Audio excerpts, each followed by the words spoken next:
سلامونه حولي کې هیله مند یم چې جوړ او روغ په یاست. دغه ورځ کې غربي هیوادونو میډیاو په دې باندې اندېښنه څرګنده کړې ده چې د پاکستان ټول سیستم چې دی د چین تر کنټرول لاندې دی. زیاتره کارپوهان دوی په دې باندې چې د پاکستان دفاعي سیستم چې دی د چین تر کنټرول لاندې دی. د پاکستان جټ الوتکې د پاکستان رادارونه د پاکستان دفاعي سیستمونه د پاکستان سټلایټونه که هر خوا موږ یاد کو هغه د چین تر کنټرول لاندې دي او ټول سیستم د چین تر کنټرول لاندې دی.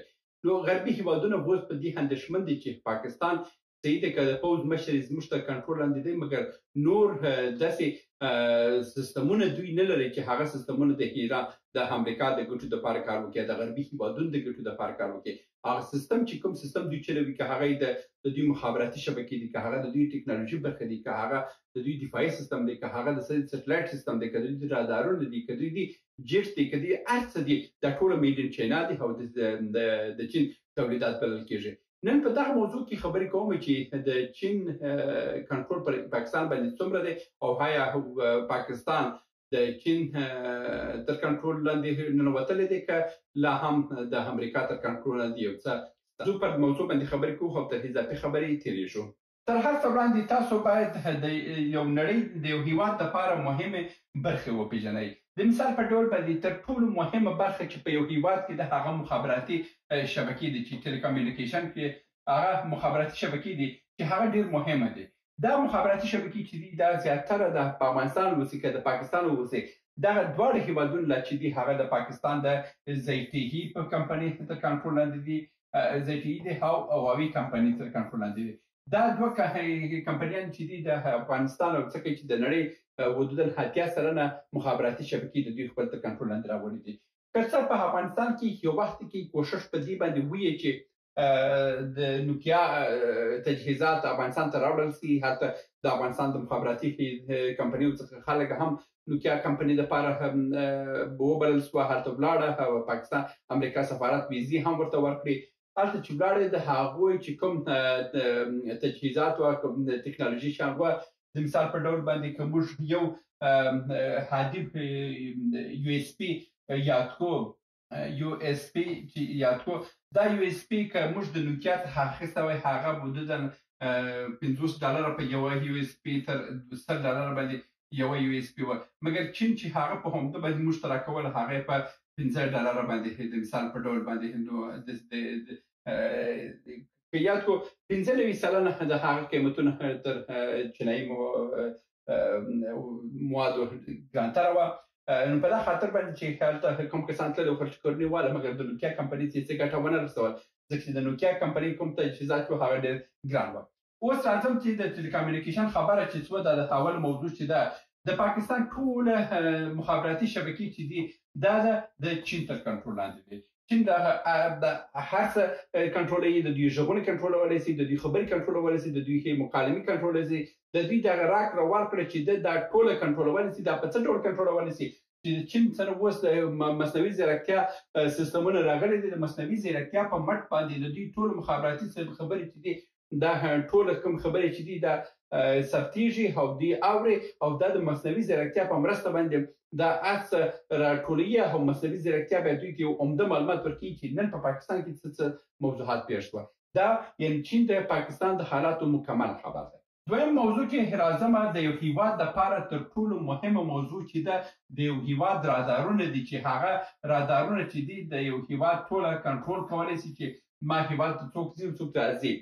رادارونه چې دي هغه هم د چین ساخت، که څه پخوا امریکایي سیستمونه وه، مګر اوس چې دي ټوله چینایي رادارونه ورکړي دي، ځکه چې د پاکستان ته یو سټلایټ یې ورکړی دی د پاکستان په نامه، پاکسات په نامه باندې.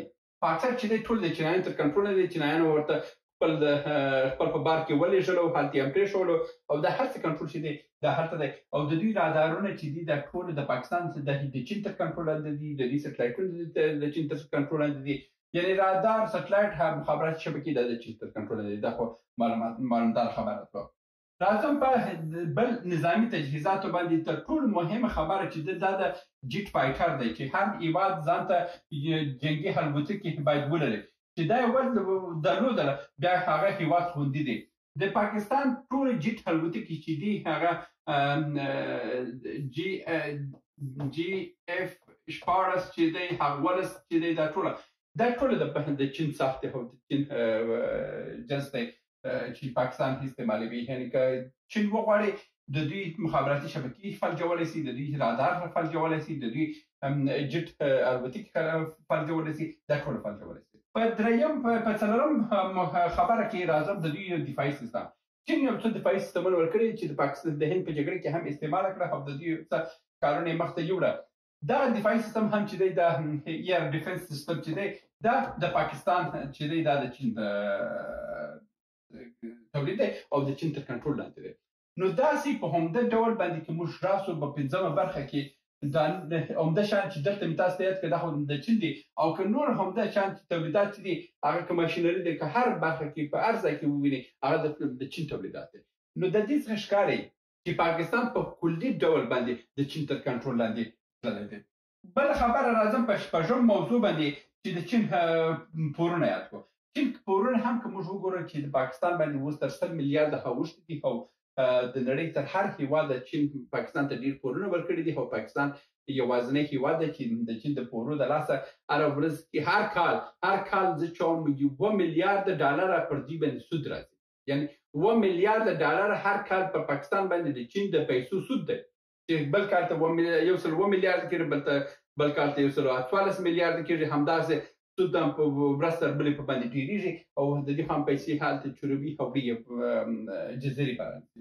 اتمه موضوع باندې که راسو خبرې وکړو، اتمه موضوع چې د دوی پوځ دی د پوځ کنټرول چې دی هغه په صحیح ډول باندې هغه صحیح دی چې د پاکستان تر د غربي هیوادونو تر کنټرول لاندې دی. مګر نور د چین په وړاندې که دوی وغواړي چې یو حمله وکړي یا د چین په وړاندې یو اقدام وکړي یا د چین په وړاندې ضد پلانونه جوړ کړي، چین دومره کنټرول اوس په پاکستان کې لري چې وایم د دوی روزانه کوم خبرې چې په ټول پاکستان کې کېږي د مخابراتي شبکې او د دوی ټکنالوژي د هر لارې چې کېږي چین دا کنټرولوي او دا مصنوعي ځیرکتیا په مټ باندې دا هر ورځ کې معلوموي چې نن په پاکستان کې عمده خبرې څه وه، خلکو څه خبرې کولې، دولت څه خبرې کولې، نظامي چارواکي څه خبرې کولې، جګپوړي چارواکي څه خبرې کولې، لنډمهاله چارواکي څه خبرې کولې، عام خلکو څه خبرې کولې. دغه ټول خبرې سره یو ځای کېږي په چین ته د معلومات ځای. نو تر دې ځای چې د چین په یو هیواد باندې دا په افغانستان باندې هم دومره کنټرول په افغانستان دا دی چې بیچاره د هر خوا لیدلی دی، مګر پاکستان بیا چې دی ځان اتمي طاقت بولي د هغه دپاره خو دا یو شرم دی چې دومره د یو بل هیواد تر کنټرول لاندې وي. خو د بده برخه په افغانستان کې چې دی موږ بیا هم هېڅ نه لرو، هېڅ، یعنې د هر څه مو د نور تر کنټرول لاندې دی او بیا ځان ته خپلواکه هم. هیله مند یم چې یو څه مو ترلاسه کړي سي. تر بیا هم په الله سپارم. سلامونه. موږ ډېر موضوعات جوړ کړي دي. که سیاسي موضوعات غواړئ ووینئ نو دلته کلیک کړئ، او که غواړئ اقتصادي موضوعات وګورئ نو دلته کلیک کړئ، او که غواړئ چې د تل لپاره راسره واوسئ نو دلته کلیک کړئ او چینل سبسکرایب کړئ. مننه.